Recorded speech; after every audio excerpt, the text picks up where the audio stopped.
Hello students, welcome to my channel Medical with Nursing Officer and today's topic is observation that is tool of data collection के अंदर next topic है observation. इससे पहले हम discuss कर चुके हैं interview method and questioning method. So questioning के अंदर भी हम टाइप्स डिस्कस कर चुके हैं, इंटरव्यू के अंदर भी हम टाइप्स को डिस्कस कर चुके हैं। अगर आपने वो वीडियो नहीं देखा है तो उस वीडियो को देखना, चैनल पे अपलोडेड है। एंड चलते हैं ऑब्जर्वेशन की तरफ। आज ऑब्जर्वेशन क्या होता है कि किसी को जब हम ऑब्जर्व करते हैं तो उससे भी हम अपने डाटा को कलेक्ट कर सकते हैं, हम अपनी रिसर्च को कंडक्ट कर सकते हैं। सो ऑब्जर्वेशन मेथड के लिए ऑब्जर्वेशन की डेफिनेशन क्या होती है कि observation is a technique for collecting data or acquiring information through occurrence that can be observed through sensor और विदाउट मैकेनिकल डिवाइसेस। सो किसी भी मैकेनिकल डिवाइस को बिना यूज़ किए जब आप ऑब्जर्वेशन करते हैं, ठीक है, उसको हम बोलते हैं ऑब्जर्वेशन मेथड। हम इसमें इलेक्ट्रिकल डिवाइसेस का यूज़ कर कर भी जो है कि ऑब्जर्वेशन को करते हैं और ऑब्जर्व करके हम डाटा को कलेक्ट करते हैं। सो ऑब्जर्वेशन क्या है कि एक टेक्निक है जिससे हम डाटा को कलेक्ट करते हैं पर्सन्स को ऑब्जर्व करके।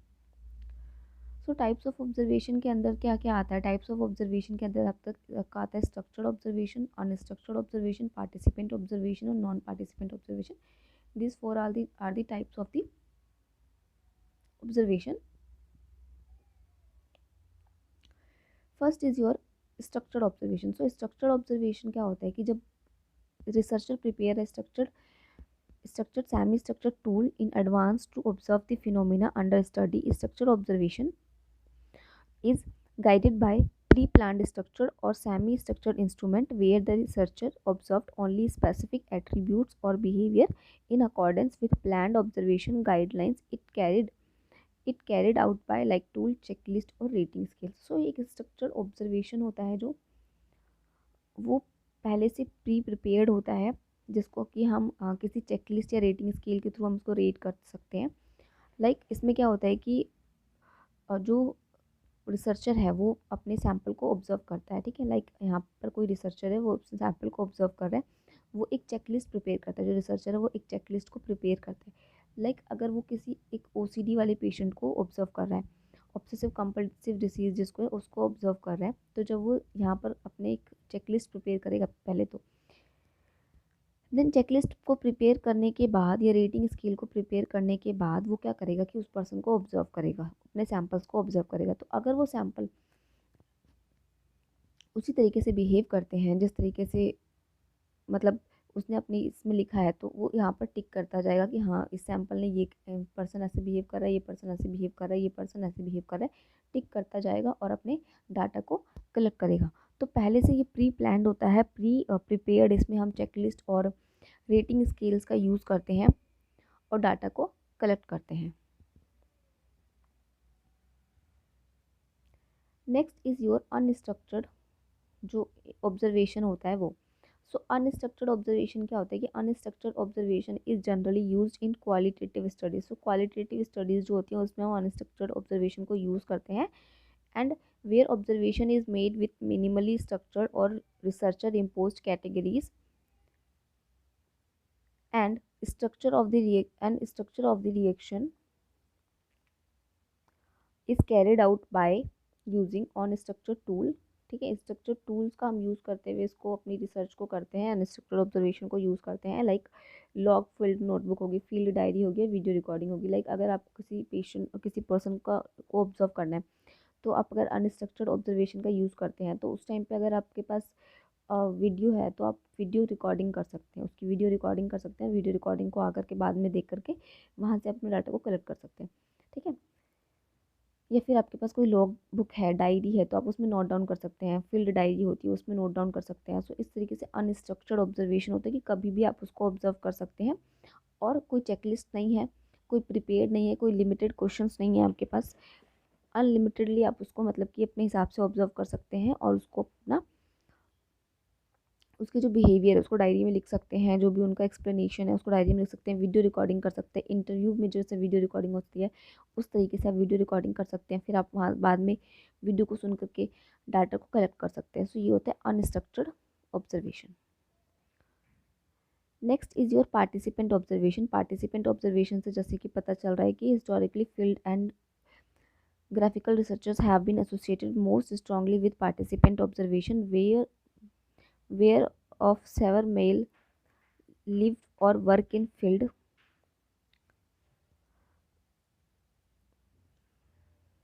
where observer may live or where, जहाँ पे क्या होता है कि जहाँ पे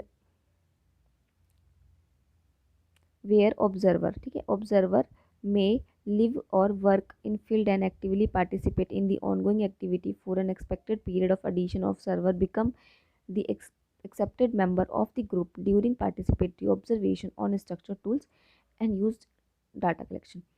सो इसमें क्या होता है इस मेथड में कि पार्टिसिपेंट ऑब्जर्वेशन में जो रिसर्चर है वो पार्टिसिपेट करता है, लोगों के साथ रहता है, उनके बीच में रहता है और डाटा को कलेक्ट करता है, उनकी तरह ही फील करता है। लाइक अगर उसको स्टडी करनी है, नर्सेस के ऊपर स्टडी करनी है, सो नर्सेस के बैक पेन के ऊपर स्टडी करना चाहता है कि कितनी नर्सेस को बैक पेन का इशू है ड्यू टू देयर वर्क। तो अगर वो खुद भी एक नर्सिंग रिसर्चर है तो वो हॉस्पिटल में खुद काम करते हुए, वर्क करते हुए उन लोग के बीच में अपनी रिसर्च को कंडक्ट करता है, ठीक है, और सबका जो व्यू पॉइंट ऑफ व्यू है वो जानता है अपनी, और अपना भी वो एक्सपीरियंस वहाँ पर डालता है ना, क्योंकि वो भी काम कर रहा है तो उसको भी ये इशू कितना हुआ, कितना वो इससे परेशान हुआ। इस तरीके से जब वो खुद भी पार्टिसिपेट करते हुए अपनी डाटा को कलेक्ट करता है तो उसको हम बोलते हैं पार्टिसिपेंट ऑब्जर्वेशन। नेक्स्ट होता है non participant observation. Non participant observation होता है कि in non participant observation the observer worked as an eavesdropper where an attempt is made to observe people without interacting with them. In this technique, to use in this technique, observer is not participate in the setting but is nearly view in the situation. In addition, people are observed without their knowledge and they are being observed. So non participant observation में क्या होता है कि जो researcher होता है वो data तो कलेक्ट करता है उन लोगों के साथ रहकर ही, बट वो उसमें काम नहीं करता, उनके साथ वर्क नहीं करता और उनको सिर्फ ऑब्जर्व करता है, उनके साथ पार्टिसिपेट नहीं करता उनके काम में, जैसे पहले में पार्टिसिपेंट वाले में कर रहा था। वो इवेज ड्रॉपर की तरह काम करता है। इवेज ड्रॉपर का मतलब होता है सीक्रेट, लिसनिंग, सीक्रेट लिसनिंग या ऑब्जर्विंग। सो सीक्रेटली वो वहाँ पर अपने डाटा को कलेक्ट करता है, जो लोगों को वो ऑब्जर्व कर रहा है उनको भी पता नहीं होता कि वो ऑब्जर्व किए जा रहे हैं और उनको ऑब्जर्व किया जा रहा है, ठीक है। इस तरीके से वो डाटा को कलेक्ट करता है नॉन पार्टिसिपेंटली। सो नॉन पार्टिसिपेंट हो गया एंड पार्टिसिपेंट हो गया, दोनों में डिफरेंस आपको समझ आ गया होगा। पार्टिसिपेंट में पार्टिसिपेट करके वो डाटा कलेक्ट करता है, उनके साथ काम करता है, उनके साथ रहता है। नॉन पार्टिसिपेंट में बिना पार्टिसिपेट के डाटा को कलेक्ट किया जाता है। देन ऑब्जर्वेशन को हम किससे किससे कर सकते हैं। Next is your rating scale, checklist, videos और सीसीटीवी के थ्रू भी हम ऑब्जर्वेशन को, डाटा को कलेक्ट कर सकते हैं। सो रेटिंग स्केल्स में तो क्या होता है कि ग्राफिक रेटिंग स्केल्स होती हैं, लाइक अगर लीस्ट और मोस्ट इस तरीके से दो चीज़ें लिखी होती हैं, और जो भी उनको फील होता है कि ये कोई ट्रीटमेंट है, जैसे कोई ट्रीटमेंट है और उस ट्रीटमेंट के बारे में अगर आपको जानना है कि ये ट्रीटमेंट मोस्ट इफेक्टिव है या लीस्ट इफेक्टिव है, तो इस तरीके से एक रेटिंग स्केल बना हुआ है। अगर पर्सन को लगता है कि लीस्ट इफेक्टिव है तो वो लीस्ट पे टिक कर देता है, और उसको लगता है कि मोस्ट इफेक्टिव ट्रीटमेंट तो मोस्ट पे टिक करता है। देन न्यूमेरिकल रेटिंग स्केल्स होते हैं। अगर कोई पेन में है, लाइक पेन असेसमेंट जो स्केल्स होते हैं, तो पेन में है तो उसको कितना पेन है, तो जो पर्सन है उसको रेटिंग करता है कि मुझे 10 में से 3% पेन है, ठीक है। सो इस तरीके से ये आपका रेटिंग स्केल होता है। देन एक चेकलिस्ट होती है।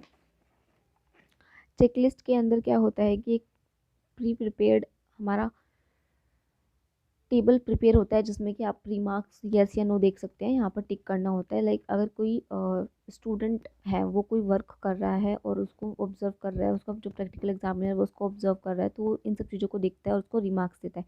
लाइक उसने एक्सप्लेन किया प्रोसीजर को या नहीं, अगर उसने प्रोसीजर एक्सप्लेन किया पहले तो वो इस पर टिक करेगा।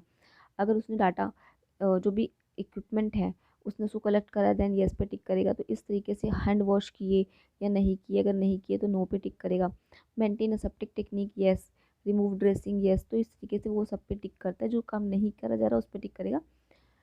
देन वो रिमार्क्स देता है, ओवरऑल रिमार्क्स देगा, गुड या बैड, जो भी उसको रिमार्क्स देना होगा तो वो इन रिमार्क्स को देता है, ठीक है।